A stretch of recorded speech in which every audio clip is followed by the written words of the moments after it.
ಕಣಾಯು ಚಿರಾಯು ಕಾರ್ಯಕ್ರಮದ ಇಂದಿನ ಸಂಚಿಕೆಯಲ್ಲಿ ರೋಗ ನಿರೋಧಕ ಶಕ್ತಿ ಈ ವಿಷಯದ ಕುರಿತು ಡಾಕ್ಟರ್ ಚರಣ್ ಎ ಹಾಗೂ ಡಾಕ್ಟರ್ ಮರಿಯಾ ರೋಸ್ ಐಸಾಕ್ ಅವರೊಂದಿಗೆ ಲತೀಶ್ ಪಾಲ್ದನೆ ಅವರು ನಡೆಸುವ ಸಂದರ್ಶನವನ್ನು ಕೇಳೋಣ.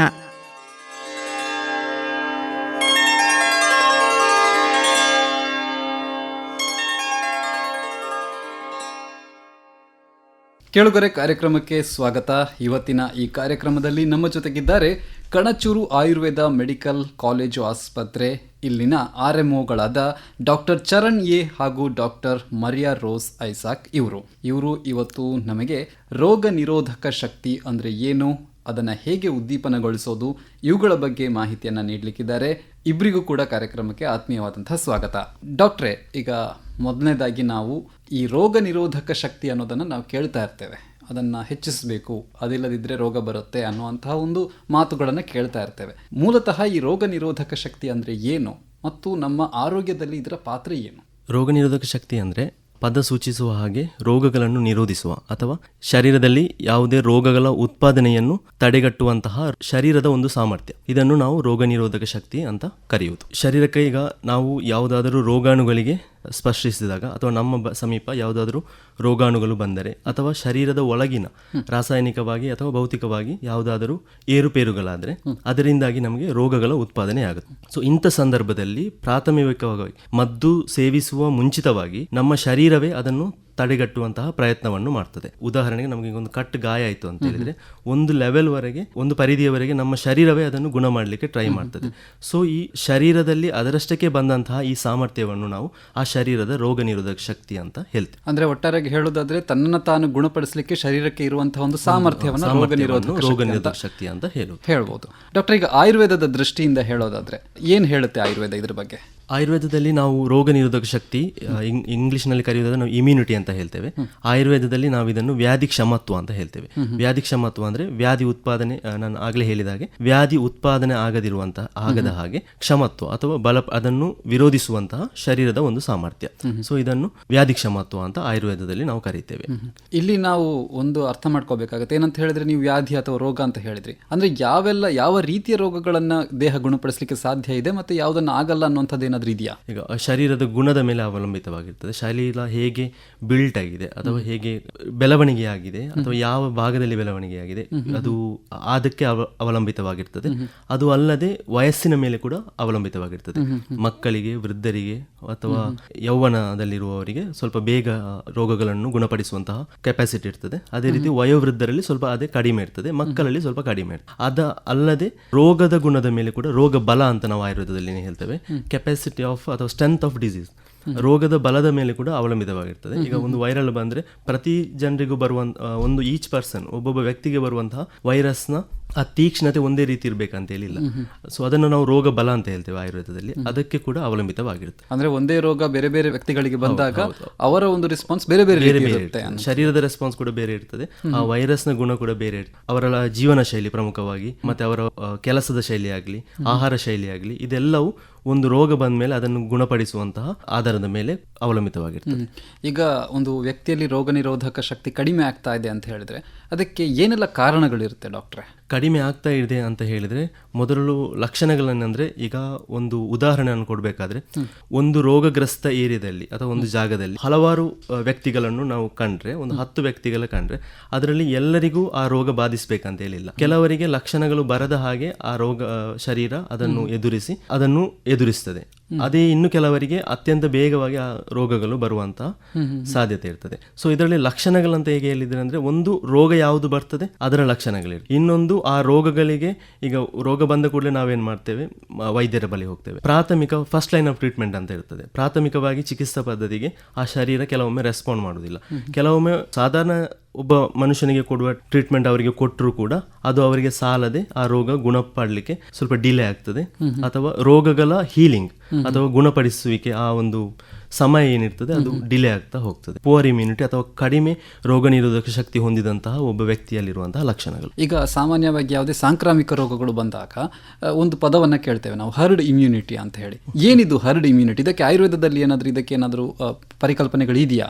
ಹರ್ಡ್ ಇಮ್ಯುನಿಟಿ ಅಂದ್ರೆ ನೀವು ಹೇಳುವುದು, ನಾವು ಇದರಲ್ಲಿ ಇಂಗ್ಲಿಷಲ್ಲಿ ಏನಾದ್ರೆ ಅಕ್ವೈರ್ಡ್ ಇಮ್ಯುನಿಟಿ ಅಂತ ಹೇಳ್ತೇವೆ, ಅಥವಾ ಆಯುರ್ವೇದದಲ್ಲಿ ನಾವು ಹೇಳುವುದಾದ್ರೆ ಕಾಲಕೃತ ಅಥವಾ ವೈಕೃತ ಅಂತ ಹೇಳ್ತೇವೆ. ನಾವು ಶರೀರ ಅದರಷ್ಟೇ ಡೆವಲಪ್ ಮಾಡಿ ಬಂದಂತಹ ಒಂದು, ಫಾರ್ ಎಕ್ಸಾಂಪಲ್ ಈಗ ನೀವು ಹೇಗೆ ಹೇಳ್ಬೋದು ಚಿಕನ್ ಪಾಕ್ಸ್ ಒಬ್ಬ ಮನುಷ್ಯನಿಗೆ ಬಂದ್ರೆ ಒಂದು ಪ್ರಾಯದವರೆಗೆ ಅದು ಬರುವುದಿಲ್ಲ. ಯಾಕಂದ್ರೆ ಆಂಟಿಜನ್, ವೈರಸ್ ಬಂದ ಆಂಟಿಜನ್ಗೆ ಅದಕ್ಕೆ ವಿರೋಧವಾಗಿ ಒಂದು ಆಂಟಿಬಾಡಿ ನಮ್ಮ ಶರೀರದಲ್ಲಿ ಉತ್ಪಾದನೆಯಾಗಿರ್ತದೆ. ಅದು ಬೇರೆ ಬೇರೆ ರೋಗಗಳಿಗೆ, ಬೇರೆ ಬೇರೆ ರೋಗಾಣುಗಳಿಗೆ ಬೇರೆ ಬೇರೆ ಡ್ಯೂರೇಷನ್ ಇರ್ತದೆ. ಕೆಲವರಿಗೆ ಈಗ ನಾರ್ಮಲ್ ವೈರಸ್ ಬಂದರೂ ಕೂಡ, ವೈರಲ್ ಇನ್ಫೆಕ್ಷನ್ ಬಂದ್ರೆ ನಾವು ಏನು ರೈನೋ ವೈರಸ್ ಅಂತ ಹೇಳ್ತೇವೆ, ಶೀತ ಜ್ವರಗಳು, ಅದು ಬಂದರೂ ಕೂಡ ಕೆಲವು ಮನುಷ್ಯರಿಗೆ, ಕೆಲವರಿಗೆ 1 ತಿಂಗಳವರೆಗೆ ಬರುವುದಿಲ್ಲ. ಯಾಕಂದ್ರೆ ಅದಕ್ಕೆ ವಿರುದ್ಧವಾಗಿರುವಂತಹ ಆಂಟಿಬಾಡಿ ನಮ್ಮ ಶರೀರದಲ್ಲಿ ಅಷ್ಟು ಸಮಯದವರೆಗೆ ಇರ್ತದೆ. ಈ ಆಂಟಿಬಾಡಿ ಎಷ್ಟು ಸಮಯದವರೆಗೆ ಇರ್ತದೆ ಅದು ಕೂಡ ಈ ರೋಗ ನಿರೋಧಕ ಶಕ್ತಿ ಮೇಲೆ ಅವಲಂಬಿತವಾಗಿರ್ತದೆ. ಒಳ್ಳೆ ರೋಗ ನಿರೋಧಕ ಶಕ್ತಿ ಇರುವವರಿಗೆ ಆ ಆಂಟಿಬಾಡೀಸ್ ಇನ್ನೊಮ್ಮೆ ಆ ವೈರಸ್ ಬಂದ್ರೆ ತುಂಬಾ ಸಮಯದವರೆಗೆ ಅವರದನ್ನು ವಿರೋಧಿಸುವಂತಹ ಸಾಮರ್ಥ್ಯ ಇರ್ತದೆ. ಸೊ ಹಾಗಾಗಿ ನೀವು ಹೇಳಿದಾಗೆ ಹರ್ಡ್ ಇಮ್ಯುನಿಟಿ ಅಂದ್ರೆ ರೋಗ ನಿರೋಧಕ ಶಕ್ತಿ ಹೆಚ್ಚಿರುವ ವ್ಯಕ್ತಿಗಳಲ್ಲಿ ಇಂಥ ಒಮ್ಮೆ ಬಂದ ರೋಗಗಳನ್ನು ಮತ್ತೆ ಗುರುತಿಸಿ ಅದನ್ನು ವಿರೋಧಿಸುವಂತಹ ಸಾಮರ್ಥ್ಯ ಹೆಚ್ಚಿರ್ತದೆ. ಹಾಗಾದ್ರೆ ಮಕ್ಕಳ ಬಗ್ಗೆ ಮಾತಾಡಿದ್ರೆ, ಮಕ್ಕಳಿಗೆ ಎಲ್ಲ ರೋಗಗಳು ಹೊಸತಾಗಿರುತ್ತೆ. ಹಾಗಾಗಿ ಈ ಮಕ್ಕಳ ಆರೈಕೆನ ಹೇಗೆ ಮಾಡಬೇಕಾಗುತ್ತೆ? ಅಂದ್ರೆ ಇಲ್ಲಿ ಒಂದು ಪ್ರಶ್ನೆ ಬರುತ್ತೆ, ಅವರಿಗೆ ಜ್ವರ ಬಂದ್ರೆ ಒಳ್ಳೇದಲ್ವಾ ಅನ್ನುವಂಥದ್ದು. ಇದಕ್ಕೇನು ಹೇಳ್ತೀರಾ? ನೋಡಿ, ಮಕ್ಕಳಿಗೆ ರೋಗಗಳು ಅಥವಾ ಜ್ವರಗಳು, ಶೀತ ಆಗಲಿ ಏನಾದರೂ ಬರುವುದಾದ್ರೆ ಅದು ಸಾಮಾನ್ಯ ಪ್ರಕೃತಿ ಮತ್ತೆ ದೇಹದ ನಡುವಿನ ಒಂದು ಇಂಟರಾಕ್ಷನ್, ಅಂತರಿಕ್ಷ ಅಂತ ಹೇಳ್ಬೋದು. ಇದರಲ್ಲಿ ರೋಗದ ತೀವ್ರತೆ ಹೆಚ್ಚಾಗಲು ಕಾರಣ ಅಂತ ಆಗುವುದು ಒಂದು, ಆ ಮಕ್ಕಳಿಗೆ ನಾವು ಯಾವುದೆಲ್ಲ ಆಹಾರ ಕೊಡ್ತೇವೆ, ಅಥವಾ ನಾವು ಆಯುರ್ವೇದದಲ್ಲಿ ಹೇಳುವುದಾದ್ರೆ ಗರ್ಭಜ ಬಲ ಅಂತ ಹೇಳ್ತೇವೆ ಅಥವಾ ಸಹಜ ಬಲ ಅಂತ ಹೇಳ್ತೇವೆ. ಅವರಿಗೆ ಈಗ ಒಂದು ಮಗು ಜನಿಸಿದ ನಂತರ ಅವರ ಗರ್ಭದಲ್ಲಿ ಅವರ ಆರೋಗ್ಯ ಹೇಗಿರ್ತದೆ, ಆಯುರ್ವೇದದ ಪ್ರಕಾರ ಅದಕ್ಕೆ ತುಂಬಾ ಇಂಪಾರ್ಟೆನ್ಸ್ ಇದೆ. ಶುಕ್ರ ಮತ್ತೆ ಶೋಣಿತ ಸಮೂರ್ಛನ ಅಂತ ಹೇಳ್ತೇವೆ. ಒಂದು ಬೀಜ ಉತ್ಪಾದನೆ ಆಗಬೇಕಾದ್ರೆ ಅಥವಾ ಏನು ಎಂಬ್ರೆ ಉತ್ಪಾದನೆ ಆಗಬೇಕಾದ್ರೆ ಅದರಲ್ಲಿ ಅವರ ಪೇರೆಂಟ್ಸ್ ಏನಿದ್ದಾರೆ ಅವರ ಇಮ್ಯುನಿಟಿ, ತುಂಬಾ ಒಬೇಸ್ ಪರ್ಸನ್ ಆದ್ರೆ ಖಂಡಿತವಾಗಿ ಅವರ ಮಕ್ಕಳು ಕೂಡ ಒಬೇಸ್ ಆಗುವ ಚಾನ್ಸಸ್ ತುಂಬಾ ಇರ್ತದೆ. ಅದೇ ರೀತಿ ಶುಗರ್ ಇರುವ ಪೇರೆಂಟ್ಸ್ ಆಗಿದ್ರೆ ಅವರ ಮಕ್ಕಳಿಗೆ ಅದು ಬರುವಂತಹ ಅದೊಂದು ಜೀನೋಟೈಪ್ ಆಗಿ ಒಂದು ತಲೆಮಾರಿಂದ ಇನ್ನೂ ತಲೆಮಾರಿಗೆ ಹೋಗುವಂತಹ ಇದಿರ್ತದೆ. ಹಾಗೆ ಒಬ್ಬ ಒಳ್ಳೆ ಜೀವನ ಶೈಲಿ ಹೊಂದಿ, ಒಳ್ಳೆ ಆಹಾರ ಪದ್ಧತಿ ಇರುವಂತಹ ಒಂದು ಒಳ್ಳೆ ರೋಗ ನಿರೋಧಕ ಶಕ್ತಿ ಹೊಂದಿದ ಇಬ್ಬರು ದಂಪತಿಗಳ ಮಕ್ಕಳು ಮುಂದೆ ಜನಿಸುವುದಾದ್ರೆ ಸಹಜವಾಗಿ ಅವರಲ್ಲಿ ಈ ಎಂಥ ರೋಗ ಬಂದರೂ ಅದನ್ನು ವಿರೋಧಿಸುವಂತಹ ಆ ರೋಗ ನಿರೋಧಕ ಶಕ್ತಿ ಹುಟ್ಟುವಾಗಲೇ ಅವರ ಶರೀರದಲ್ಲಿ ಬಂದಿರ್ತದೆ. ಅಂತ ಮಕ್ಕಳು ಸಾಧಾರಣವಾಗಿ ಈ ನ್ಯಾಚುರಲ್ ಆಗಿ ಬರುವಂತಹ ವೈರಸ್ ಆಗಲಿ ಇದಾಗಲಿ ಆ ರೋಗಾಣುಗಳಿಗೆ ಮೈಯೊಡ್ಡುವಾಗ ಅದಕ್ಕೆ ಅದನ್ನು ಎದುರಿಸುವಾಗ ಸಹಜವಾಗಿ ಅದನ್ನು ಒಂದು ಲೆವೆಲ್ ವರೆಗೆ ಎದುರಿಸ್ತಾರೆ. ಇನ್ನು ಎಲ್ಲಿ ಫೇಲ್ಯೂರ್ ಅಥವಾ ನಾವು ಎಲ್ಲಿ ಸಹನ ತಪ್ತಾ ಇದ್ದೇವೆ ಅಂದ್ರೆ ಮಕ್ಕಳಿಗೆ ಅತಿಯಾಗಿ ಆಹಾರಗಳನ್ನು ಕೊಡುವುದು, ಅಂದ್ರೆ ಸ್ವೀಟ್ ಐಟಮ್ಸ್ ಆಗಲಿ ಅಥವಾ ಇಂಥದ ಜೀರ್ಣೆಗೆ ಮಿಕ್ಕಿದಂತಹ ಆಹಾರಗಳು, ಮಕ್ಕಳಿಗೆ ಜೀರ್ಣ ಆಗದಿರುವಂತಹ ಕೆಲವು ಮಕ್ಕಳ ಪೋಷಣೆಗೋಸ್ಕರ ನನ್ನ ಮಗು ಒಳ್ಳೆ ದಷ್ಟಪುಷ್ಟವಾಗಿರಬೇಕು, ನೋಡ್ಲಿಕ್ಕೆ ಚಂದ ಇರಬೇಕು, ಅವನಿಗೆ ಈಗಲೇ ಕೂದಲೆಲ್ಲ ಚಂದ ಬಂದ್ರೆ ಮತ್ತು ಮೈಯ ವರ್ಣ ಚಂದ ಇರಬೇಕು, ಹಾಗೆಲ್ಲ ಆಗಿ ರಾತ್ರಿ ಹೊತ್ತಲ್ಲಿ ಹಾಲು ಕೊಡುದು, ಹೀಗೆ ಹಲವಾರು ಆಯುರ್ವೇದದಲ್ಲಿ ವಿರೋಧಿಸಿದಂತಹ ಕೆಲವು ಪದ್ಧತಿಗಳಿದೆ. ಇಂತಹ ಅವೈಜ್ಞಾನಿಕ ಆಹಾರ ಪದ್ಧತಿಗಳಂತ ನಾವು ಹೇಳ್ತೇವೆ. ಅನ್ಸೈಂಟಿಫಿಕ್ ಆಗಿ ಕೊಡುವಂತಹ ಫುಡ್ ಸ್ಟೈಲ್ಸ್, ಫುಡ್ ಹ್ಯಾಬಿಟ್ಸ್ ಆಗಲಿ ಇದೆಲ್ಲವೂ ಆ ಮಗುವಿನ ಆರೋಗ್ಯದ ಮೇಲೆ ಪ್ರಭಾವ ಬೀರ್ತದೆ. ಸಾಧಾರಣವಾಗಿ ಇಂಥ ಮಕ್ಕಳು ಅಂಥ ಆಹಾರ ಶೈಲಿಗಳು, ಜೀವನ ಶೈಲಿಗಳು, ಮತ್ತೆ ಮಕ್ಕಳು ಆಟ ಆಡದಿರುವುದು, ಹೊರಗೆ ಹೋಗದಿರುವುದು, ಇಂತಹ ಹವ್ಯಾಸಗಳೆಲ್ಲ ಮಕ್ಕಳಿಗೆ ರೋಗಗಳನ್ನು ಎದುರಿಸುವ ಒಂದು ಶಕ್ತಿಯನ್ನು ಕಡಿಮೆಗೊಳಿಸ್ತದೆ. ಹೀಗಾಗಿ ಮಕ್ಕಳಿಗೆ ಜಾಸ್ತಿಯಾಗಿ ಪದೇ ಪದೇ ರೋಗಗಳು ಬರುವುದು ಇದು ಸಾಧ್ಯತೆ ಜಾಸ್ತಿ ಇರ್ತದೆ. ತಾವು ಹೇಳಿದ್ರಿ ಈ ತರದ ಏನೆಲ್ಲ ಮಾಡಬಾರ್ದು ಅಂತ ಹೇಳಿ. ಹಾಗಾದ್ರೆ ಏನ್ ಮಾಡಬೇಕು ಡಾಕ್ಟ್ರೆ ಈ ಒಂದು ಮಕ್ಕಳಲ್ಲಿ ಒಂದು ಇಮ್ಯುನಿಟಿಯನ್ನ ಹೆಚ್ಚು ಮಾಡಬೇಕು ಅಂತ ಹೇಳಿದ್ರೆ? ಮಕ್ಕಳಲ್ಲಿ ಇಮ್ಯುನಿಟಿ ಜಾಸ್ತಿ ಮಾಡಬೇಕಾದ್ರೆ ನಾವು ಆಯುರ್ವೇದದಲ್ಲಿ ಹುಟ್ಟಿದ ಮಗುವಿನ ನಂತರ ಅದು ಬೆಳವಣಿಗೆ ಆಗುವವರೆಗೆ ವಿವಿಧ ಸಂಸ್ಕಾರಗಳನ್ನು ನಾವು ಹೇಳ್ತೇವೆ. ಫಾರ್ ಎಕ್ಸಾಂಪಲ್, ಈಗ ಹುಟ್ಟಿದ ಮಕ್ಕಳಿಗೆ ನವಜಾತ ಶಿಶು ಪರಿಚರ್ಯ ಅಂತ ಹೇಳ್ತೇವೆ. ಅದರಲ್ಲಿ ಮಕ್ಕಳ ಆಹಾರ ಪದ್ಧತಿ ಫಸ್ಟ್ 6 months ಅಥವಾ ಒಂದು ಮಂತಿನಲ್ಲಿ ಮಾಸಾನುಮಾಸಿಕ ಯಾವ ರೀತಿ ಆಹಾರ ಕೊಡಬಹುದು, ಯಾವುದು ವಿಶೇಷವಾಗಿ ವಿಶ್ಲೇಷಣೆ ಮಾಡಿದೆ. ಅಥವಾ ಅದು ಕೌಮಾರ ವೃತ್ತಿ ಅನ್ನುವ ಒಂದು ಬ್ರಾಂಚ್ ಇದೆ ನಮ್ಮ ಆಯುರ್ವೇದದಲ್ಲಿ. ಅದರಲ್ಲಿ ಕನ್ಸಲ್ಟೆಂಟ್ ಇರ್ತಾರೆ. ಪ್ರತಿ ಮಾಸಾನುಮಾಸಿಕ ಮಗುವಿಗೆ ಹುಟ್ಟಿದಾಗಿನಿಂದ ಪ್ರತಿಯೊಂದು ಮಾಸದಲ್ಲಿ ಅಥವಾ ಫಸ್ಟ್ 6 monthವರೆಗೂ ಯಾವ ರೀತಿಯ ಆಹಾರಗಳನ್ನು ಕೊಡಬಹುದು, ಅದನ್ನು ಹೇಗೆ ಹೇಗೆ ಕೊಡಬೇಕು, ಯಾವ ಅಳತೆಯಲ್ಲಿ ಕೊಡಬೇಕಂತ ವಿವರಣೆಯಾಗಿ ಹೇಳಿದ್ದಾರೆ. ಆಸ್ ಪರ್ ನಾವು ಅಲೋಪತಿ ಗೈಡ್ಲೈನ್ಸ್ WHO ಗೈಡ್ಲೈನ್ಸ್ ಪ್ರಕಾರ 6 ಮಂತ್ ವರೆಗೂ ಮೊಳೆ ಹಾಲು ಮಾತ್ರ ಕೊಡುವುದು ಮಕ್ಕಳಿಗೆ. ಇದರ ಪ್ರಾಮುಖ್ಯತೆ ಏನಂದ್ರೆ ತಾಯಿಯಿಂದ ಏನೇನು ಪೋಷಣೆ ಇದೆ ಅದು ಮಾತ್ರ ಸಾಕಾಗುತ್ತೆ ಮಗುವಿಗೆ. ಅದು ರೋಗ ನಿರೋಧಕ ಶಕ್ತಿಗಾಗ್ಲಿ, ಇದ ಆಹಾರಕ್ಕೆ ಆಗಲಿ, ಬೆಳವಣಿಗೆ ಆಗಲಿ ಅಥವಾ ಪೋಷಣೆಗೆ ಆಗಲಿ ತಾಯಿಯ ಎದೆ ಹಾಲು 6 ಮಂತ್ ವರೆಗೂ ಅದು ಮಾತ್ರ ಸಾಕಾಗುತ್ತೆ. ಅದು ಅಲ್ಲದೆ ಕೆಲವು ಸ್ಪೆಸಿಫಿಕ್ ರೋಗಗಳನ್ನು ಎದುರಿಸುವ ಅಸಾಧ್ಯತೆ ನಮ್ಮ ಶಾರೀರಿಕವಾಗಿ ನಮಗಿರುವ ಕಾರಣ ಸಮಯಕ್ಕೆ ವ್ಯಾಕ್ಸಿನ್ಸ್ ಅದು ಕೂಡ ಈಗ ಪ್ರಕಾರ ಇದೆ. ಆಯುರ್ವೇದದಲ್ಲಿ ನಾವು ಪ್ರಾಮುಖ್ಯತೆ ಏನು ಹೇಳುವುದಂದ್ರೆ ಎದೆ ಹಾಲು 6 ತಿಂಗಳವರೆಗೂ ಕೊಡಬಹುದು. ಅದರ ಜೊತೆಗೆ ನಾವು ಏನ್ ಮಾಡ್ತೇವೆ ಅಂದ್ರೆ ಸ್ವರ್ಣಪ್ರಾಶನ ಸಂಸ್ಕಾರ ಅಂತ ಆಯುರ್ವೇದದಲ್ಲಿ ಬರ್ತದೆ. ಈ ತರ ಕೆಲವು ಸಂಸ್ಕಾರಗಳು ಆಯುರ್ವೇದದಲ್ಲಿ. ಸ್ವರ್ಣಪ್ರಾಶನ ಅನ್ನೋದು ಕೇಳಿರ್ಬೋದು. ಪ್ರತಿ ಪುಷ್ಯ ನಕ್ಷತ್ರದ ಸಮಯ ತುಪ್ಪ ಮತ್ತೆ ಹನಿ, ಅದರ ಜೊತೆ ಕೆಲವು ಔಷಧ ಮಿಕ್ಸ್ ಮದ್ದುಗಳನ್ನು ಒಂದು ನಿಯಮಿತ ಡೋಸೇಜ್ ಅಲ್ಲಿ ತಿಂಗಳಿಗೆ 1 ಸಲ ಕೊಡುವ ಪ್ರಕಾರ. ಇದರಿಂದಾಗಿ ಮಕ್ಕಳ ಇಮ್ಯುನಿಟಿ ಅಥವಾ ರೋಗ ನಿರೋಧಕ ಶಕ್ತಿ ಕೂಡ ಹೆಚ್ಚುತ್ತದೆ, ಅವರ ಬೆಳವಣಿಗೆ ಕೂಡ ಹೆಚ್ಚುತ್ತದೆ. ಅದೇ ರೀತಿ ಮೆದುಳಿನ ಬೆಳವಣಿಗೆ ಕೂಡ ಉತ್ತಮವಾಗಿ ಅವರಿಗೆ ಕಲೀಲಿಕ್ಕೆ ಅಥವಾ ಇಂಟರಾಕ್ಟ್ ಮಾಡಲಿಕ್ಕೆ ಅಂತದಕ್ಕೆಲ್ಲ ಹೆಲ್ಪ್ ಆಗುತ್ತೆ. ಇನ್ನು ವಯಸ್ಕರ ಬಗ್ಗೆ ಮಾತಾಡೋದಾದ್ರೆ, ವಯಸ್ಕರ ಜೀವನ ಶೈಲಿ ಬೇರೆ ಇರುತ್ತೆ, ಅವರ ಆಹಾರ ಪದ್ಧತಿಗಳು ಇನ್ನೂ ಬೇರೆ ಇರುತ್ತೆ. ಇವೆಲ್ಲ ಹೇಗೆ ಅವರ ಒಂದು ರೋಗ ನಿರೋಧಕ ಶಕ್ತಿಯ ಮೇಲೆ ಪರಿಣಾಮ ಬೀರುತ್ತೆ ಡಾಕ್ಟ್ರೆ? ಅದೇ ನೋಡಿ, ನಾವೀಗ ರೋಗ ನಿರೋಧಕ ಶಕ್ತಿ ಅಥವಾ ಆಯುರ್ವೇದದಲ್ಲಿ ವ್ಯಾಧಿ ಕ್ಷಮತ್ವ ಅನ್ನೋದು ಅದಕ್ಕೆ ಇನ್ನೊಂದು ಸಿನೋನಿಮ್ ಹೇಳುವುದು ಬಲ ಅಂತ ಹೇಳುದು. ಬಲ ಅಂದ್ರೆ ಸ್ಟ್ರೆಂತ್. ನಾವು ನಾರ್ಮಲ್ ಆಗಿ ಹೇಳೋದಾದ್ರೆ ಫಿಸಿಕಲ್ ಸ್ಟ್ರೆಂತ್ ಜೊತೆಗೆ ದೇಹದ ಆರೋಗ್ಯ ಅಂತ ಹೇಳ್ತೇವೆ ನಾವು. ಶರೀರ ಮೇನ್ ಆಗಿ ಅವಲಂಬಿತವಾಗಿರುವುದು ಅಥವಾ ಬಿಲ್ಡ್ ಆಗಿರುವುದು ಧಾತುಗಳಂತ ಹೇಳ್ತೇವೆ ನಾವು. ಸಪ್ತಧಾತುಗಳು ಮತ್ತು ತ್ರಿದೋಷಗಳು. ಸಪ್ತಧಾತುಗಳು ರಸರಕ್ತ, ಮಾಂಸ, ಮೇದ, ಅಸ್ಥಿ, ಮಜ್ಜ, ಶುಕ್ರ ಅಂತೇಳಿ. ನಾವು ಏನಾದರೂ ಆಹಾರ ತಗೊಂಡ್ರೆ ಆ ಆಹಾರಗಳು ಶರೀರದ ಪೋಷಣೆ ಮಾಡುವುದು ಈ ಪ್ರತಿಯೊಂದು ಧಾತುಗಳ ಪೋಷಣೆಯ ಮೂಲಕ. ಈ ಧಾತುಗಳ ಪೋಷಣೆಯ ಒಂದು ಸಾರ ಅಂತ ಹೇಳುವುದು ಈ ಬಲ ಅಥವಾ ಓಜಸ್ ಅಂತ ಏನು ಹೇಳ್ತೇವೆ. ಇದುವೇ ರೋಗ ನಿರೋಧಕ ಶಕ್ತಿ ಅಥವಾ ಮಾನವ ಶರೀರದಲ್ಲಿ ಆರೋಗ್ಯವನ್ನು ನೆಲೆನಿಲ್ಲಿಸಲಿಕ್ಕೆ ಅಥವಾ ಬಲವನ್ನು ನೆಲೆನಿಲ್ಲಿಸಲಿಕ್ಕೆ ಅಂತಹ ಒಂದು ಫ್ಯಾಕ್ಟರ್. ಇದು ಒಂದೊಂದು ವಯಸ್ಸಿಗೆ ಡಿಫರೆಂಟ್ ಆಗಿರ್ತದೆ. ಇದರಲ್ಲಿ ಈಗ ಬಲವನ್ನು ನಾವು ಕ್ಲಾಸಿಫೈ ಮಾಡೋದಾದ್ರೆ, ಒಂದು ಸಹಜ ಬಲ ಅಂತ ನಾನು ಏನು ಹೇಳಿದೆ, ಬೈ ಬರ್ತ್ ಆಗಿ ಒಬ್ಬನಿಗೆ ಬರುವಂತಹ ಅಂದ್ರೆ ಈಗ ಹುಟ್ಟುವಾಗ ಎಲ್ಲರೂ ಒಂದೇ ತರ ಹುಟ್ಟುವುದಿಲ್ಲ. ಕೆಲವರು ತುಂಬಾ ಸಪೂರವಾಗಿ ಹುಟ್ಟುತ್ತಾರೆ, ತುಂಬಾ ತೋರವಾಗಿ ಹುಟ್ಟುತ್ತಾರೆ, ಕೆಲವರು ಒಳ್ಳೆ ಬುದ್ಧಿವಂತರಾಗಿ ಹುಟ್ಟುತ್ತಾರೆ, ಕೆಲವರು ಬುದ್ಧಿ ಕಡಿಮೆಯಾಗಿ ಅಥವಾ ಬುದ್ಧಿಮಾಂದ್ಯರಾಗಿ, ಕೆಲವು ಬೆಳವಣಿಗೆಯಲ್ಲಿ ಕೂಡ ಹಾಗೆ ದಷ್ಟಪುಷ್ಟವಾಗಿರ್ತಾರೆ. ಇದು ಎಲ್ಲವೂ ನಾನು ಹೇಳಿದಾಗೆ ಗರ್ಭ ಅಂದ್ರೆ ಪೇರೆಂಟ್ಸ್ ಇನ್ಹೆರಿಟೆನ್ಸ್ ಅಂತ ಹೇಳ್ತೇವೆ, ಅದಕ್ಕೆ ಕೂಡ ಡಿಪೆಂಡ್ ಆಗಿರ್ತದೆ. ಅದಲ್ಲದೆ ಅದರ ನಂತರ ಬರುವುದು ಕಾಲಜ ಅಂತ ಹೇಳಿದ್ರೆ, ಅಂದ್ರೆ ನಾವು ಏನು ತಿಂತೇವೆ, ಏನು ಆಹಾರ ಶೈಲಿ ಫಾಲೋ ಮಾಡ್ತೇವೆ ಅದಕ್ಕೆ ಡಿಪೆಂಡೆಡ್ ಆಗಿ ಬರುವುದು. ಇನ್ನೊಂದು ಕಾಲಜ ಅಂತ ನಾನು ಏನು ಹೇಳಿದ್ದು, ಕಾಲಜದ್ದು ಒಂದೊಂದು ಸೀಸನ್ ಅಲ್ಲಿ ಒಂದೊಂದು ದೇಹದ ರೋಗ ನಿರೋಧಕ ಶಕ್ತಿ ಮತ್ತು ಬಲ ಡಿಫರೆಂಟ್ ಆಗಿರ್ತದೆ. ಈಗ ಸೆಕೆ ಸಮಯದಲ್ಲಿ ಆಯುರ್ವೇದದ ಪ್ರಕಾರ ಬಲ ಸಾಧಾರಣವಾಗಿ ಶಾರೀರಿಕ ಬಲ ಕಡಿಮೆ ಇರ್ತದೆ. ಅದೇ ಮಳೆಗಾಲ ಚಳಿಗಾಲದಲ್ಲಿ ಒಂದು ಸ್ವಲ್ಪ ಜಾಸ್ತಿ ಇರ್ತದೆ. ಹಾಗಾಗಿ ಈ ಸಮಯದಲ್ಲಿ ಶರೀರ ಬಲ ಅಥವಾ ರೋಗ ನಿರೋಧಕ ಶಕ್ತಿ ಕಡಿಮೆ ಇರುವ ಸಮಯದಲ್ಲಿ ನಮಗೆ ರೋಗಗಳ ಸಾಧ್ಯತೆ ಕೂಡ ಜಾಸ್ತಿ. ಹಾಗೆ ಇನ್ನು ನಮ್ಮ ವಯಸ್ಸಿನ ಮಿತಿಯಲ್ಲಿ ಹೇಳುವುದಾದ್ರೆ, ಮಕ್ಕಳಿಗೆ ಮತ್ತು ವಯೋವೃದ್ಧರಲ್ಲಿ ರೋಗ ನಿರೋಧಕ ಶಕ್ತಿ ಸಾಧಾರಣವಾಗಿ ಅದು ಪ್ರಾಕೃತಿಕವಾಗಿ ಕಡಿಮೆ ಇರ್ತದೆ. ಹೀಗಾಗಿ ವಯಸ್ಸು ಅಂದ್ರೆ ಒಂದು 40, ಈಗ 40 ಆಗಿದೆ, 60ರ ನಂತರದ ಕಾಲಘಟ್ಟಗಳಲ್ಲಿ ಈ ಧಾತು ಕ್ಷೀಣ ಅಂತ ಬರ್ತದೆ. ಈ ಧಾತುಗಳ ಪೋಷಣೆ ಎಂಗೇಜಲ್ಲಿ ಹೇಗೆ ಆಗ್ತಾ ಇತ್ತು ಅದೇ ರೀತಿಯ ಪೋಷಣೆ ಒಂದು ವಯಸ್ಸಿನ ನಂತರ ಧಾತುಗಳಲ್ಲಿ ಆಗುವುದಿಲ್ಲ. ಆಗ ಧಾತು ಕ್ಷಯ ಅಂತ ಬರ್ತದೆ. ಸೊ ಶರೀರಕ್ಕೆ ಬಲ ಕೂಡ ಕಡಿಮೆ ಆಗ್ತದೆ ಆ ಸಮಯದಲ್ಲಿ. ಈ ಬಲ ಕಡಿಮೆ ಇರುವ ಸಮಯದಲ್ಲಿ ರೋಗಗಳು ನಮಗೆ ಬಂದ್ರೆ ಅವುಗಳ ಪ್ರಭಾವ ಜಾಸ್ತಿ ಇರ್ತದೆ. ಅಂದ್ರೆ ರೋಗ ಬಲ ಏನಿರ್ತದೆ ಅದು ತುಂಬಾ ಜಾಸ್ತಿ ಇರ್ತದೆ. ಹಾಗಾಗಿ ಅವರಿಗೆ ಆ ರೋಗವನ್ನು ಸಹಿಸುವಂತಹ ಸಾಮರ್ಥ್ಯ ಕಡಿಮೆ ಇರ್ತದೆ. ಅದಲ್ಲದೆ ಸಹಜ ರೋಗಗಳು ಅಂತ ಬರ್ತದೆ. ಸೊ ಇದೆಲ್ಲ ವಯಸ್ಸಾದ ನಂತರ ಬರುವಂತಹ ರೋಗಗಳು. ಸೊ ಹಾಗಾಗಿ ವಯಸ್ಸಿರುವ ಅಥವಾ ವಯೋವೃದ್ಧರಲ್ಲಿ ರೋಗಗಳನ್ನು ತಡೆದುಕೊಳ್ಳುವ ಅಥವಾ ಈ ರೋಗ ನಿರೋಧಕ ಶಕ್ತಿ ಸಾಮರ್ಥ್ಯ ಸಾಧಾರಣವಾಗಿ ಕಡಿಮೆ ಇರ್ತದೆ. ಡಾಕ್ಟರ್ ಮರಿಯಾ ಅವರೇ, ಈಗ ವಯಸ್ಸು ಜಾಸ್ತಿ ಆಗ್ತಾ ಹೋದಾಗೆ ಡಾಕ್ಟರ್ ಹೇಳಿದಾಗೆ ಅವರ ಒಂದು ಇಮ್ಯುನಿಟಿ ಏನಿದೆ ಕಡಿಮೆ ಆಗ್ತಾ ಹೋಗುತ್ತೆ ಅಂತ ಹೇಳಿ, ಅದನ್ನ ಅವರು ಹೆಚ್ಚಿಸಬೇಕಾದ್ರೆ ಅಥವಾ ಅದನ್ನ ಕಡಿಮೆ ಆಗದ ಹಾಗೆ ನೋಡ್ಕೋಬೇಕಾದ್ರೆ ಏನಾದ್ರೂ ಅವರ ಜೀವನ ಶೈಲಿಯಲ್ಲಿ ಅಥವಾ ಆಹಾರದಲ್ಲಿ ಏನಾದ್ರೂ ಬದಲಾವಣೆ ಮಾಡ್ಕೊಂಡ್ರೆ ಸಾಧ್ಯ ಆಗುತ್ತಾ? ಹೇಗೆ? ಫಸ್ಟ್ ಒಂದು ಫ್ಯಾಕ್ಟರ್ ಆಹಾರ, ಬ್ಯಾಲೆನ್ಸ್ ಡಯಟ್ ಅಂತ ಹೇಳ್ತಾರೆ. ಈಗ ಆಹಾರದಲ್ಲಿ ಪ್ರೋಟೀನ್, ಕಾರ್ಬೋಹೈಡ್ರೇಟ್ಸ್, ವೈಟಮಿನ್ಸ್, ಮಿನರಲ್ಸ್ ಅದು ಇರಬೇಕು. ಒಂದು ಬ್ಯಾಲೆನ್ಸ್ ಡಯಟ್ ಇರಬೇಕು. ಅದು ದಿನ ಮಿನರಲ್ಸ್, ಪ್ರೋಟೀನ್ಸ್, ಕಾರ್ಬೋಹೈಡ್ರೇಟ್ಸ್ ನಾವು ತಗೊಳ್ಳೋದು ರೈಸ್ ಅಲ್ಲಿ ಇಲ್ಲ ಹೆಸರು ಕಾಳು ಅದೇ ತರದಲ್ಲೇ ದಿನ ಅವರಿಗೆ ಸಿಗ್ತದೆ. ಬಟ್ ವೈಟಮಿನ್ಸ್ ಮತ್ತೆ ಮಿನರಲ್ಸ್ ಜಾಸ್ತಿ ಇರೋದು ಲೀಫಿ ವೆಜಿಟೇಬಲ್ಸ್ ಇಲ್ಲ ಫ್ರೂಟ್ಸ್ ಅಲ್ಲಿ.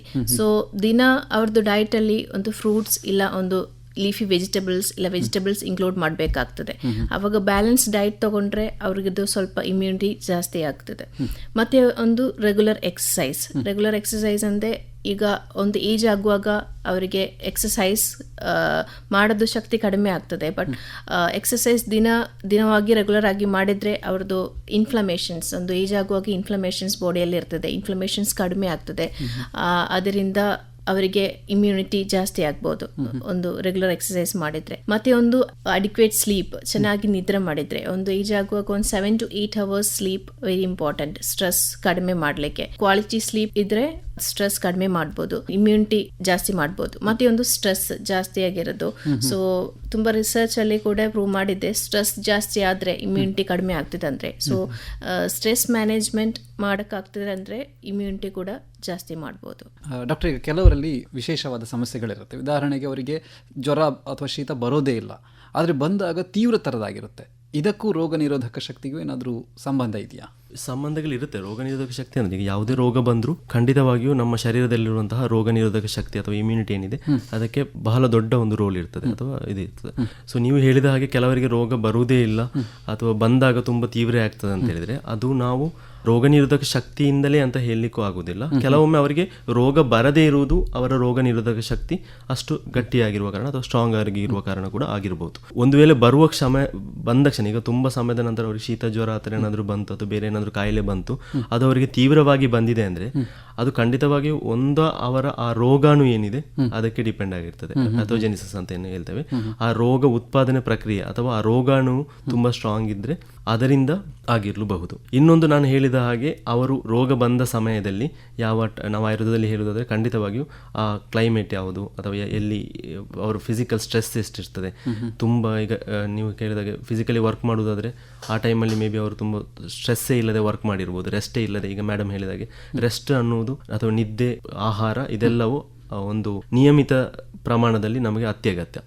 ಈ ರೋಗ ಬರುವ ಸಮಯದಲ್ಲಿ ಆ ವ್ಯಕ್ತಿ ಸರಿಯಾಗಿ ನಿದ್ದೆ ಮಾಡ್ತಾ ಇರಲಿಲ್ಲ, ತುಂಬಾ ಶಾರೀರಿಕವಾಗಿ ಕೆಲಸ ಮಾಡ್ತಾ ಇದ್ರು, ಹಾಗೆಲ್ಲ ಇದ್ರೆ ಖಂಡಿತವಾಗಿಯೂ ಅದು ಕೂಡ ಡೆವಲಪ್ ಆಗ್ತದೆ. ಸೊ ಇದು ರೋಗ ನಿರೋಧಕ ಶಕ್ತಿ, ರೋಗವನ್ನು ಇಮ್ಯುನಿಟಿ ಅಥವಾ ರೋಗ ನಿರೋಧಕ ಶಕ್ತಿ ಒಂದು ವೇಳೆ ರೋಗಾಣುವನ್ನು ತಡೆಗಟ್ಟುವಲ್ಲಿ ಯಶಸ್ವಿ ಆಗಿಲ್ಲ ಅಂತ ಹೇಳಿದ್ರೆ ಆ ರೋಗಗಳು ತೀವ್ರವಾಗಿ ಬರ್ತದೆ. ಈಗ ಒಂದು ವೇಳೆ ಜ್ವರಗಳು ಪದೇ ಪದೇ ಬರ್ತಾ ಇದೆ ಅಂತ ಹೇಳಿದ್ರೆ ಅದರಿಂದ ಇಮ್ಯುನಿಟಿ ಮೇಲೆ ಯಾವ ರೀತಿಯಾದಂತಹ ಪರಿಣಾಮ ಬೀರುತ್ತೆ ಡಾಕ್ಟ್ರೆ? ರೋಗಗಳು ಪದೇ ಪದೇ ಬರ್ತಾ ಇದೆ ಅಂತ ಹೇಳಿದ್ರೆ ಅದು ನಮ್ಮ ಶರೀರಕ್ಕೆ ಸಹಜವಾಗಿ ಆ ರೋಗಾಣುವನ್ನು ಅಥವಾ ಜ್ವರವನ್ನು ಎದುರಿಸುವಂತಹ ಸಾಮರ್ಥ್ಯ ಕಡಿಮೆ ಆಗಿದೆ ಅಂತ ಅರ್ಥ. ಈಗ ಒಮ್ಮೆ ರೋಗ ಬಂದ್ರೆ ನಾವು ಏನ್ ಹೇಳ್ತೇವೆ, ನಮಗೆ ಇಮ್ಯುನಿಟಿ ಅಥವಾ ಶಾರೀರಿಕ ಬಲವನ್ನು ಹೆಚ್ಚಿಸುವಂತಹ ಆಹಾರ ಪದ್ಧತಿಗಳನ್ನು ಸರಿಯಾಗಿ ಅನುಸರಿಸಲಿಕ್ಕೆ ಆಗುದಿಲ್ಲ. ಯಾಕಂದ್ರೆ ನೀವು ನೋಡಿರ್ಬೋದು, ಜ್ವರ ಬಂದ್ರೆ ಹಸಿವೆ ಇರುವುದಿಲ್ಲ, ಎಲ್ಲ ಆಹಾರಗಳನ್ನು ನಮಗೆ ತಗೊಳ್ಳಿಕ್ಕೆ ಆಗುದಿಲ್ಲ. ಆಗ ಸಾಮಾನ್ಯವಾಗಿ ಶರೀರಕ್ಕೆ ಪೋಷಣೆ ಕಡಿಮೆ ಆಗಿರ್ತದೆ. ಪದೇ ಪದೇ ಈ ರೋಗ ಬರುವುದರಿಂದ ಶರೀರಕ್ಕೆ ಮತ್ತೆ ಮತ್ತೆ ಪೋಷಣೆ ಕಡಿಮೆ ಆಗ್ತದೆ, ಹಾಗಾಗಿ ಇಮ್ಯುನಿಟಿ ಕೂಡ ಕಡಿಮೆ ಆಗ್ತದೆ. ಇದರಿಂದಾಗಿ ಒಬ್ಬ ವ್ಯಕ್ತಿಯ ಬಲ ಅಥವಾ ಸ್ಟ್ರೆಂತ್, ಫಿಸಿಕಲ್ ಸ್ಟ್ರೆಂತ್ ಏನಿದೆ ಅದು ಕಡಿಮೆ ಆಗ್ತದೆ. ಸಹಜವಾಗಿ ಅವರಿಗೆ ಶರೀರದಲ್ಲಿ ನೀರಿನ ಅಂಶ, ಡಿಹೈಡ್ರೇಷನ್ ಆಗುವುದು ಅಥವಾ ಮಸಲ್ ಇಮ್ಯಾಸಿಯೇಷನ್ ಅಂದರೆ ಮಾಂಸಖಂಡಗಳ ಸ್ಟ್ರೆಂತ್ ಕಡಿಮೆ ಆಗುವುದು, ಹಸಿವೆ ಕಡಿಮೆ ಆಗುವುದು ಅಥವಾ ಇನ್ನಿತರ ಸೆಕೆಂಡರಿ ಸಮಸ್ಯೆಗಳಂತ ಹೇಳ್ತೇವೆ, ಅದೆಲ್ಲ ಬರುವ ಚಾನ್ಸಸ್ ಇರ್ತದೆ. ಈ ತರ ನಾವು ಆಯುರ್ವೇದದಲ್ಲಿ ಹೇಳುವುದಾದ್ರೆ ಧಾತುಕ್ಷಯ ಅಥವಾ ಮಾಡರ್ನ್ ಅಲ್ಲಿ ಹೇಳುವುದಾದ್ರೆ ಡಿಹೈಡ್ರೇಷನ್ ಅಥವಾ ಪೋಷಣೆಯ ಕಡಿಮೆಯಿಂದಾಗಿ ಲಂಗ್ಸ್ ಅಲ್ಲಿ ಕಫದ ಅಂಶ ಜಾಸ್ತಿ ಆಗುವುದು, ಪದೇ ಪದೇ ಯೂರಿನ್ ಇನ್ಫೆಕ್ಷನ್ ಆಗುವುದು ಅಂತ. ಹಾಗಾಗಿ ಮತ್ತೆ ಮತ್ತೆ ಜ್ವರ ಅನ್ನೋದು ಆಕ್ಚುಲಿ ಒಂದು ಸೈನ್. ಅದು ನಮ್ಮ ಶರೀರದಲ್ಲಿ ಒಂದು ಇನ್ಫೆಕ್ಷನ್ ಆಗ್ತಾ ಇದೆ ಅಥವಾ ಯಾವುದೋ ಒಂದು ರೋಗ ಒಂದು ಭಾಗದಲ್ಲಿ ಆಗ್ತಾ ಇದೆ ಅನ್ನೋದರ ಒಂದು ಚಿಹ್ನೆ ಅದು ರೋಗ. ಸೊ ಆ ರೋಗಗಳು ಪದೇ ಪದೇ ಬರುವಂತಹ ಚಾನ್ಸಸ್ ಇರ್ತದೆ. ಈಗ ಸಾಮಾನ್ಯವಾಗಿ ನಮ್ಮಲ್ಲೊಂದು ಮಾತು ಇದೆ, ಏನಂತ ಹೇಳಿದ್ರೆ ತಲೆ ಗಟ್ಟಿದೆ ಅಂತ ಹೇಳಿ ಗೋಡೆಗೆ ಹೊಡ್ಕೋಬಾರ್ದು ಅಂತ ಹೇಳಿ. ಹಾಗೆ ನಮ್ಮಲ್ಲಿ ರೋಗ ನಿರೋಧಕ ಶಕ್ತಿ ಇದ್ರೂ ಕೂಡ, ಹೆಚ್ಚಿದ್ರೂ ಕೂಡ ಕೆಲವೊಂದು ಸೀಸನ್ಗಳಲ್ಲಿ ಭಯಂಕರ ಸಾಂಕ್ರಾಮಿಕ ರೋಗಗಳು ಹರಡುತ್ತೆ. ಆ ಸಂದರ್ಭದಲ್ಲಿ ಯಾವ ರೀತಿಯಾಗಿ ನಾವು ಮುನ್ನೆಚ್ಚರಿಕೆಗಳನ್ನು ವಹಿಸ್ಕೋಬೇಕಾಗುತ್ತೆ? ಕೆಲವು ಸೀಸನ್ ಅಥವಾ ಋತುಗಳಲ್ಲಿ ಆ ಸಮಯದಲ್ಲಿ ವೈರಲ್ ಫೀವರ್ ಅಂತದೆಲ್ಲ ತುಂಬಾ ಜಾಸ್ತಿ ಇರ್ತದೆ. ಅದೇ ಕೆಲವು ವೈರಲ್ಗಳು ಬೇಸಿಗೆ ಸಮಯದಲ್ಲಿ ಕೂಡ ಇರ್ತದೆ. ಅದು ಡಿಪೆಂಡ್ ಆಗಿರ್ತದೆ. ಒಂದೊಂದು ವೈರಸ್ನ ನಮ್ಮ ಪ್ರಕೃತಿಯಲ್ಲಿ ಅವುಗಳ ಅಸ್ತಿತ್ವ ಹೇಗಿರ್ತದೆ ಅದು ಒಂದೊಂದು ಕಾಲಕ್ಕೆ ಒಂದೊಂದು ಪ್ರಕೃತಿಗೆ ಡಿಪೆಂಡ್ ಆಗಿರ್ತದೆ. ಕೆಲವು ರೋಗಾಣುಗಳಿಗೆ ಆ ಸಮಯದಲ್ಲಿ ನಮ್ಮ ರೋಗ ನಿರೋಧಕ ಶಕ್ತಿ ಒಂದೇ ರೀತಿ ಇರ್ತದೆ, ಅದು ಚೇಂಜ್ ಆಗುದಿಲ್ಲ ಯಾವಾಗಲೂ ಕೂಡ. ಸೊ ಅದನ್ನು ಮಿತವಾಗಿ ನಾವು ಹೇಗೆ ಮಾಡ್ಬೋದು ಅಂದ್ರೆ, ಒಂದು ಆಯುರ್ವೇದದಲ್ಲಿ ಹೇಗಿದಾಗೆ ಋತುಚರ್ಯ ಅಂತ ಹೇಳ್ತೇವೆ. ಯಾವ ಕಾಲಗಳಲ್ಲಿ ಯಾವುದೆಲ್ಲ ಆಹಾರ ಪದ್ಧತಿಗಳನ್ನು ನಾವು ಅನುಸರಿಸಬಹುದು ಅಂತ. ಫಾರ್ ಎಕ್ಸಾಂಪಲ್, ಈಗ ಚಳಿಗಾಲದಲ್ಲಿ ಹೇಮಂತ ಅಥವಾ ಶರತ್ ಋತುವಲ್ಲಿ ನಾವು ಏನು ಹೇಳಿದ್ರೆ ಯೂಶಲಿ ನಮಗೆ ಅಗ್ನಿ ಅಥವಾ ಅಪೆಟೈಟ್ ಜಾಸ್ತಿ ಇರ್ತದೆ. ಆ ಸಮಯದಲ್ಲಿ ನಮಗೆ ಸ್ವಲ್ಪ ಸಿಹಿ ಅಂಶಗಳು ಅಂಥದ್ದೆಲ್ಲ ಜಾಸ್ತಿ ತಗೋಬಹುದು. ಅದೇ ಬೇಸಿಗೆ ಕಾಲದಲ್ಲಿ ಅಥವಾ ಶರದ್ ಋತುವಲ್ಲಿ ನಮಗೆ ಏನಾಗ್ತದೆ ಅಂದರೆ ಹಸಿವಿನ ಅಂಶ ಕಡಿಮೆ ಇರ್ತದೆ ಶರೀರದಲ್ಲಿ. ಅಗ್ನಿ ಅಂತ ಏನು ನೀವು ಹೇಳ್ತೇವೆ, ಅಗ್ನಿ ಸಾಧಾರಣವಾಗಿ ಸರ್ವೇಸಾಮಾನ್ಯವಾಗಿ ಕಡಿಮೆ ಇರ್ತದೆ. ಸೊ ಆ ಸಂದರ್ಭದಲ್ಲಿ ನಾವು ತುಂಬ ಹೆವಿ ಆಹಾರಗಳನ್ನು ಜಾಸ್ತಿಯಾಗಿ ತಗೋಬಾರ್ದು. ಮತ್ತು ಬಾಡಿ ಡಿಹೈಡ್ರೇಷನ್ ಆಗೋ ಕಾರಣ ಸ್ವಲ್ಪ ನೀರಿನ ಅಂಶಗಳನ್ನೆಲ್ಲ ಜಾಸ್ತಿ ತಗೊಳ್ಳೋದ್ರಿಂದ ಶರೀರದ ಬಲ, ಇಮ್ಯುನಿಟಿ ಆಗಲಿ, ರೋಗ ನಿರೋಧಕವನ್ನು ಸಮತೋಲನದಲ್ಲಿ ಇರಿಸಬೇಕು. ಸೊ ಈ ಥರ ಅರಿತು ನಾವು ದಿನಚರ್ಯ ಮತ್ತು ಋತುಚರಣೆಗಳನ್ನು ಫಾಲೋ ಮಾಡುವುದರಿಂದ ಇಂತಹ ಸೀಸನಲ್ ಆಗಿ ಬರುವ ರೋಗಗಳನ್ನು ನಮಗೆ ತಡೆಗಟ್ತಾ ಹೋಗ್ಬೋದು. ಈಗ ಒಬ್ಬ ವ್ಯಕ್ತಿಗೆ ಒಂದು ಅನುಮಾನ ಬರಬಹುದು, ಅಂದರೆ ನನ್ನಲ್ಲಿ ರೋಗ ನಿರೋಧಕ ಶಕ್ತಿ ಜಾಸ್ತಿ ಇದೆಯಾ ಅಥವಾ ಕಡಿಮೆ ಇದೆಯಾ ಅನ್ನುವಂಥದ್ದು. ಅದನ್ನು ಆ ವ್ಯಕ್ತಿ ತಿಳ್ಕೊಳ್ಳಿಕ್ಕೆ ಏನಾದರೂ ವ್ಯವಸ್ಥೆ ಇದೆಯಾ, ಹೇಗೆ?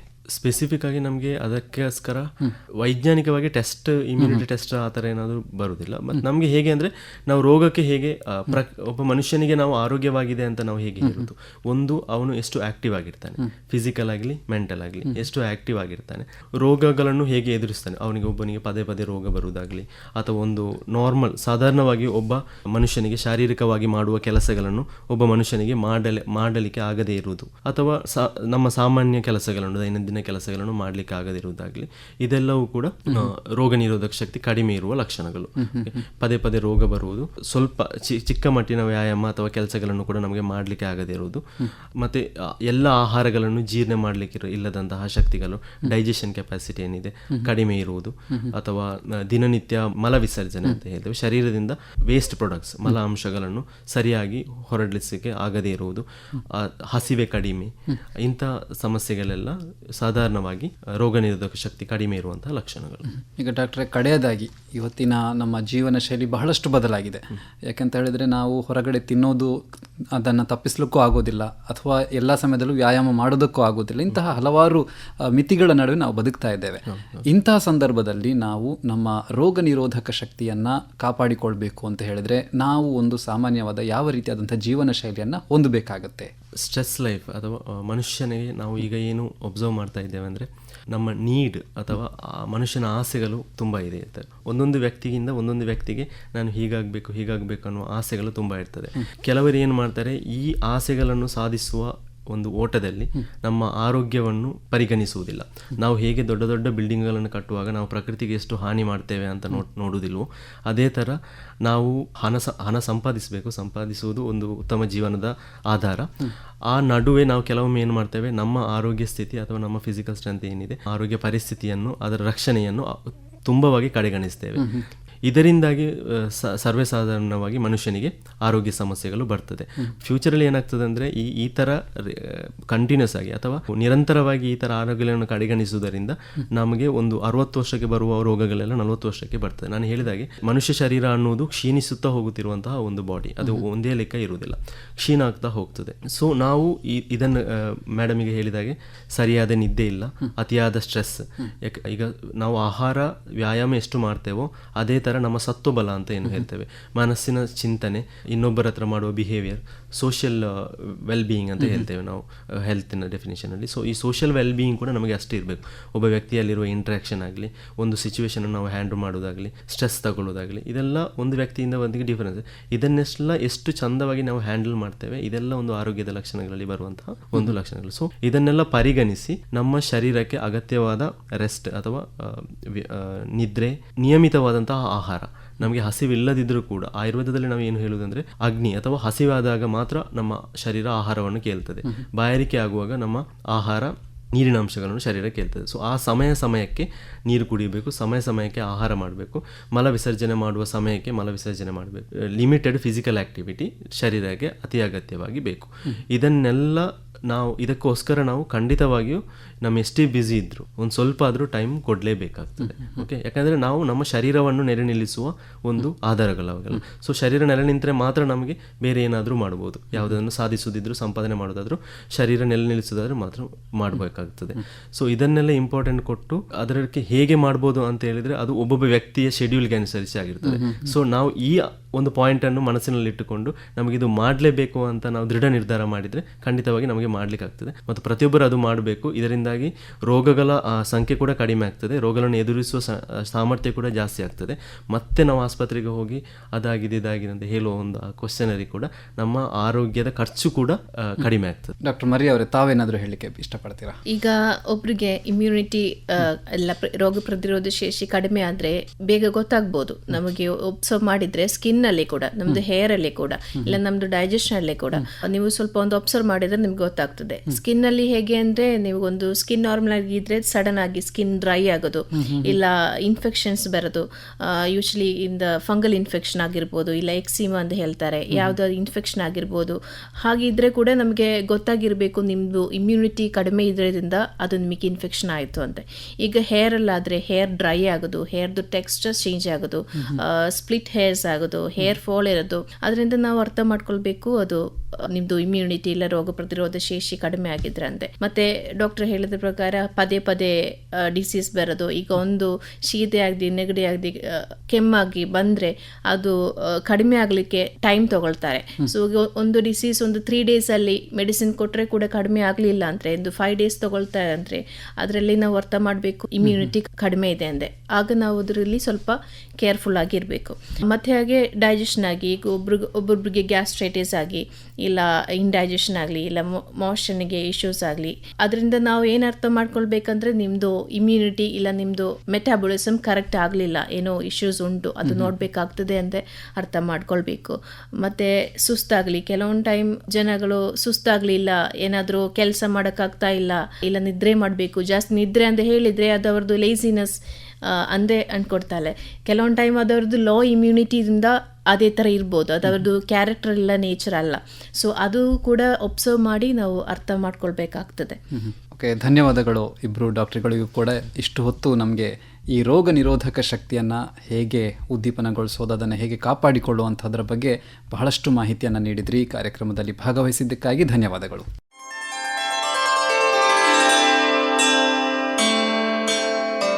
ಕಣಾಯು ಚಿರಾಯು ಕಾರ್ಯಕ್ರಮದ ಈ ಸಂಚಿಕೆಯಲ್ಲಿ ರೋಗ ನಿರೋಧಕ ಶಕ್ತಿ ಈ ವಿಷಯದ ಕುರಿತು ಡಾಕ್ಟರ್ ಚರಣ್ ಎ ಹಾಗೂ ಡಾಕ್ಟರ್ ಮರಿಯಾ ರೋಸ್ ಐಸಾಕ್ ಅವರೊಂದಿಗೆ ಲತೀಶ್ ಪಾಲ್ದನೆ ಅವರು ನಡೆಸಿದ ಸಂದರ್ಶನವನ್ನು ಕೇಳಿದಿರಿ. ಮುಂದಿನ ಕಾರ್ಯಕ್ರಮದಲ್ಲಿ ಮತ್ತೆ ಭೇಟಿಯಾಗೋಣ. ನಮಸ್ಕಾರ.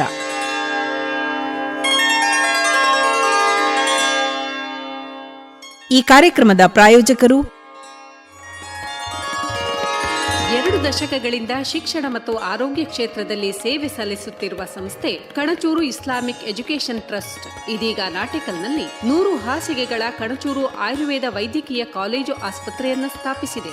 ಆಧುನಿಕ ಸ್ಪರ್ಶದೊಂದಿಗೆ ಸಾಂಪ್ರದಾಯಿಕ ಜ್ಞಾನವನ್ನ ಬಳಸಿ ಸಮಾಜದ ಸಮಗ್ರ ಆರೋಗ್ಯ ರಕ್ಷಣೆ ನಮ್ಮ ಗುರಿ.